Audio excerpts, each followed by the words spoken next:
truputį jaudinas, matot, astrologai yra tokios asmenybės, kurie, jeigu sako tiesą, gali gauti snukį, o jeigu meluoja, jeigu sako gerą kažką, tai žmonės dažniausiai netiki.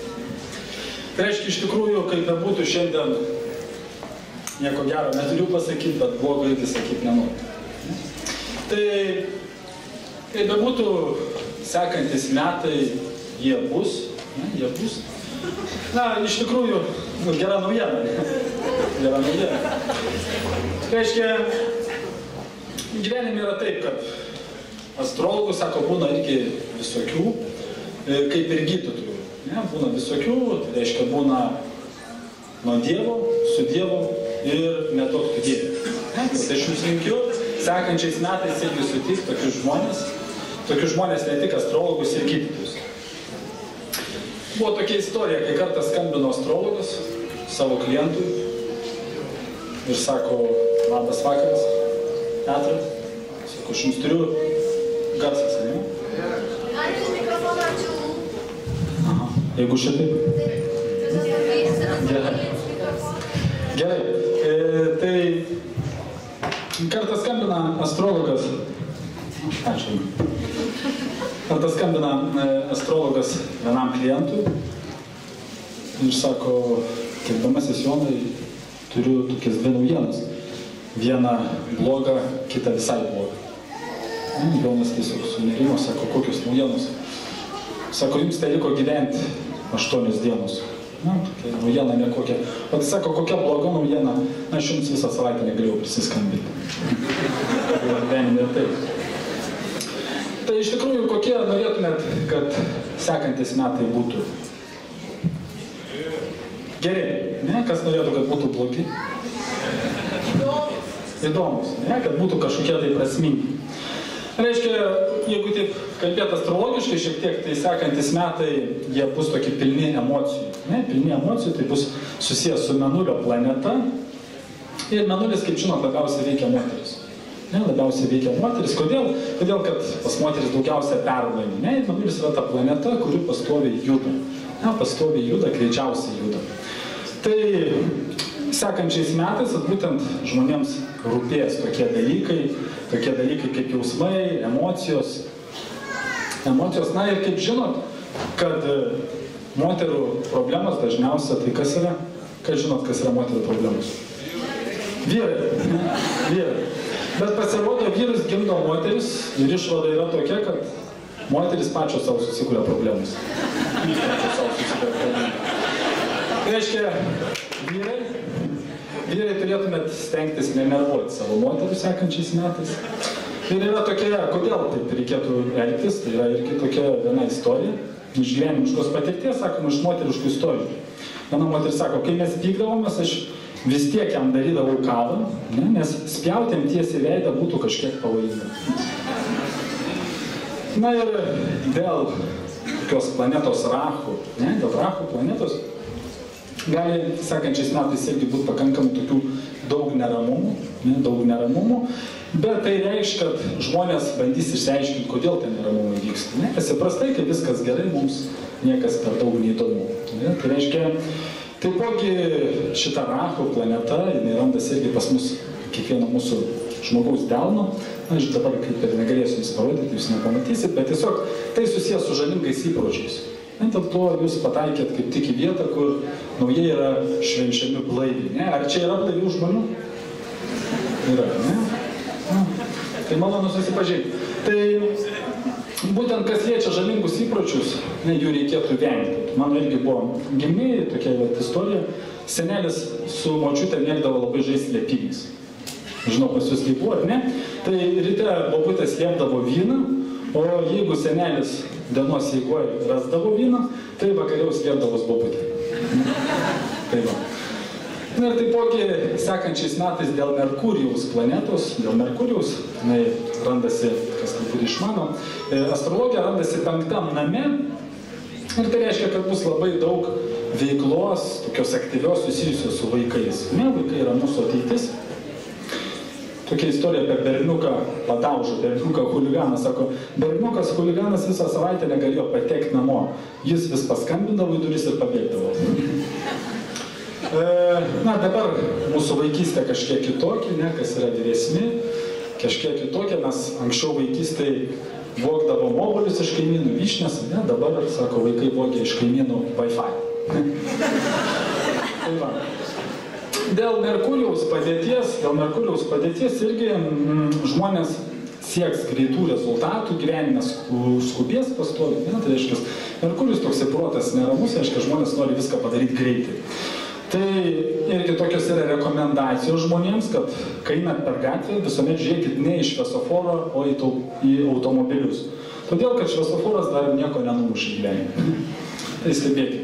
Na ir kas liečia vairuotojus, irgi gerbiami vairuotojai, būkite irgi tokie dėmesingi ir visuomet praleiskite žmonės, kurie su balta lazdele, sako, jie blogai mato. Ir ypatingai praleiskite žmonės su selfie lazdele, su selfie, ne, žinot, ne, nes tai apskritai, sako, nifiga nemato. Na ir sekančiais metais, sako, žmonės ypatingai rūpinsis sveika mityba. Ne, tai dėl to irgi šiandien galite čia paragauti daug visokių tai vegetariškų patiekalų, skanių ir panašiai. Nevalgykit, ko papuola. Iš gyvenimiškos irgi istorijos. Po to, kai mes su žmona kartą pavalgėm kebabų, nupirktų kažkur pakeliui, aš supratau, kad laimė šeimoje pasirodo tai visai ne tai, kad namuose yra 2 televizoriai ar 2 šaldytuvai, tai, kad namuose yra 2 unitazai. Todėl būkite atidūs rinkdamiesi mums. Na ir sekančiais metais moterims rūpės irgi be jokios abejonės būti gražioms. Moteris turėtų būti gražios. Sutinkat? Ne, turėtų būti gražios. Ir čia irgi tokia gyvenimiška istorija, kartą pasipiktinęs vyras šaukė savo moterį, sako, jauti koks naglas mūsų namo liftininkas, jisai pareiškė, kad turėjo intimius santykius netgi su visom moterim iš mūsų laiptinės apart vienos. Žmona sako, tai aišku, koksgi normalus vyras žiūrės į tą baisuoklę matyti iš 5 aukšto. Na ir didelė reikšmė turės sekančiams metams tokios planetos kaip Saturnas, Rahu, Ketu, Jupiterio įtaka, nes būtent tos planetos užsibūna zodiako ženkluose ilgiau negu kitus planetus. Tai va, tai sakykime, sekantis metai jie dar bus truputį įtempti, jeigu šnekantį astrologiškai, kadangi Saturnas randasi Skorpiono ženklė. Bet tai reiškia, kad žmonės daugiau ieškos vidinės harmonijos. Ir tai reiškia tuo pačiu, kad žmonės, kurie neieškos vidinės harmonijos, neieškos savęs, neieškos gyvenimo prasmės, tai jie tiesiog, tokie bus bėdžiai, skusis pastoviai ieškos kažkokių gyvenime pasiteisinimų. Todėl apskritai mes irgi sutinkam čia šitos naujosius blaiviai. Tai reiškia, kad yra kas bandė ieškoti laimės alkoholiu. Yra kažkas, vienas tik tai žmogus pasirodo, kaip mes čia susirinkom. Bet pasirodo, neverta ieškoti, kodėl irgi iš gyvenimiškos patirties, sako Jonas, kas rytą taisydamas sveikatą, ją visiškai prarado. Tai va, jeigu žmonės irgi manys įprastai gyvenime, kad dėl Saturno ar kitų planetų padėties, sakykime, kažkas apskritai yra gyvenime kaltas, žmogus nieko nenustos kaltinti gyvenime. Tai dažnai irgi tokie žmonės, sakykime, ieško, kaip aš minėjau, visokių pasiteisinimų. Nes iš tikrųjų mes savo pasirinkimais daugelį dalykų galim gyvenime pakeisti, bet žmonės dažnai sako, gyvenimas sunkus, gyvenimo kelias sunkus ir panašiai. Tai irgi yra toksai apibūdinimas apie gyvenimą, kad gyvenimas tai kaip važiavimas dviračiu. Jeigu tau sunku, tai įsivaizduok, kad tu važiuoji į įkalnę. Reiškia, į įkalnį, po to įvažiuoji, po to nusileidi vėl lengviau. Taip yra. Bet būna ir toks palyginimas, kad žmonės sako, man toks vaizdas, kad aš važiuoju gyvenime iš tikrųjų be sėdynės ir per duobes. Tiek sunku gyvenime būna. Tai va, tai sunkumus, kuriuos mums duoda vienos ar kitos planetos, tai kas yra čia susijęs su Saturno planeta, tai yra tiesiog dėl to, kad mes ieškotumėm gyvenime kažkokios tai prasmės. Na ir žinoma, kaip bebūtų, sunkumai gyvenime yra būtent duoti tam, kad vyrus stiprintų. Moteris, patirdamos sunkumus, jos labiau darosi tokius vyriškesnės, vyriškėja, o vyrai kaip tik auga, kuo daugiau atsakomybės. Pas vyrus tai susijęs su tokiu būtent hormonų, kuris vadinasi melatoninas, arba aš kažką maišau. Tai sekantis, būtent irgi yra iš gyvenimiškos patirties, dėl ko vyrams reikia daugiau prisimti gyvenime atsakomybės, o ne moterims, reiškia, moterims reikia padėti. Tokia istorija, kai eina vyras su žmona iš parduotuvės, žmona tempia 2 didelius maišus su perkiniais, o vyras eidamas šalia klausia, sako, pavargai, brangioji? Taip, sako, pavargau. Tai, sako, nieko, prisės, pailsėk minutėlę, nes juk niekur neskubu. Na ir dar vienas toks dalykas su viena planeta kaip Ketu. Ketu sausio mėnesį irgi pereis jinai iš ženklų žuvų į vandenį, kas reiškia, kad praeitis mūsų gali trukdyti mums planuoti ir bus sudėtinga, planuoti kažkokius darbus į priekį. Tai truputį susijęs su mūsų praeitim, kažkokios tai klaidos, kažkokie tai neteisingi veiksmai padaryti. Gali būti sudėtinga, gali būti šiek tiek sudėtinga su darbu. Ypatingai tiem, kas dirba, irgi yra toks liaudiškas patarimas. Sako, cigaretė trumpina gyvenimą 3 minutės, taurelė trumpina 8 minutės, o darbas trumpina gyvenimą 8 valandas. Tai nežinau, kiek tai yra praktiškai. Na ir dar viena planeta, tai yra Jupiteris, jinai skirtai iki gegužės 10 bus liūto ženklė. Ir tai yra pakankamai gera padėtis, reiškia, žmonės ieškos išminties, semsis išminties. Taipogi, tai reiškia, kad iš pirmo karto gali viskas gyvenime nepavykti. Tai reiškia, gali tekti kartuoti. Tai tik iki gegužės 10 bus pakankamai viskas gerai. Ir kadangi mūsų čia daug susirinkę yra gera naujiena, todėl, kad sakoma, Lietuva yra optimistų šalis. Todėl sako, kad pesimistai visi užvažiavo. Malonu su jumis bendrauti. Lietuvoje šiuo metu nėra toks ir pats palankiausias iš tikrųjų astrologinis periodas dėl Saturno padėties. Tai reiškia kažkiek tai išbandymą. Pas mus Lietuvoje, dėl irgi kas truputį susijęs su politika, tokia anekdotinė situacija. Skambina Putinas Kubiliui ir sako, klausyk, Kubiliau, parduok Lietuvą. Kubilius sako, o tau su žmonėm ar be? Putinas pagalvoja, sako, tai gali be. Gerai, sako Kubilius, po poros metų. Ir toks užrašas kabo kažkur tai sako oro uoste, Vilniaus liktai. Prašom, paskutinis išvykstantis iš Lietuvos, oro uoste išjunkit šviesą. Na ir dėl rakų padėties, sakoma, kad irgi pas mus Lietuvoje nepakankamai mes rūpinamės moterims. Turbūt moteris sutinka, ne? Sutinka.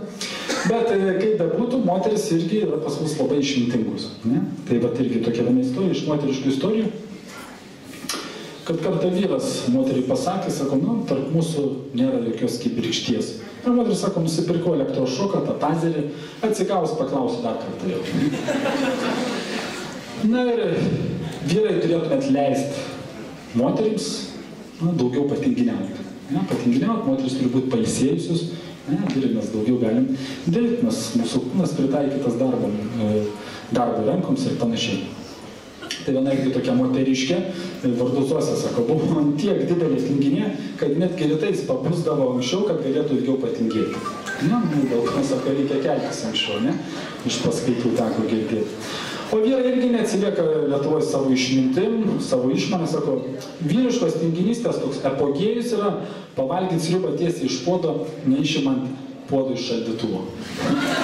Turi vyrai turbūt tokią patirtį. Na ir sakom, apskritai tokios būtent rekomendacijos, tai yra, jeigu vyrai rūpinsis ir saugos moteris, vyrai rūpinsis moterimis, jie saugos, tai moterims nereikės tiek irgi daug, sakykime, nuvargti visokiuose tai darbuose. Na ir jeigu vyrai daugiau prisims atsakomybės, tai jie sako, kad pasieks visko 5 kartus gyvenime daugiau. Visko 5 kartus gyvenime daugiau. Na ir sako, jeigu numirsim sekančiais metais, ką tada daryti, jeigu numirsim? Tai irgi iš gyvenimiškos patirties, sako, tai palaidokit mus kartu su mūsų draugais. Sako, kam su draugais jūs laidot? Dar nebuvo tokios, sako, duobės, iš kurios mes neišsikapstytume. Tai va. Tai ką, trumpai būtų tiek, dar tokia viena gyvenimiška istorija, sakoma, atėjau darbą, be nuotaikos sugadinau, jie visiems sėdžiu šipsausi. Būna taip, ne? Tai va, ir sekantis metai, kaip mes supratom, bus kažkokių tai išbandymų, bus sunkumų, bus lengvumų, bet toks yra gyvenimas. Todėl paskaičiau, ką sako mūsų senolių išmintis, sako tai, jeigu ryte suvalgysit gyvą rūpužę, tai jau nieko blogiau per dieną neatsitiks. Nebijok. Tai va, tai ką būtų tokie patarimai jums sekančiams metais. Ačiū už jūsų.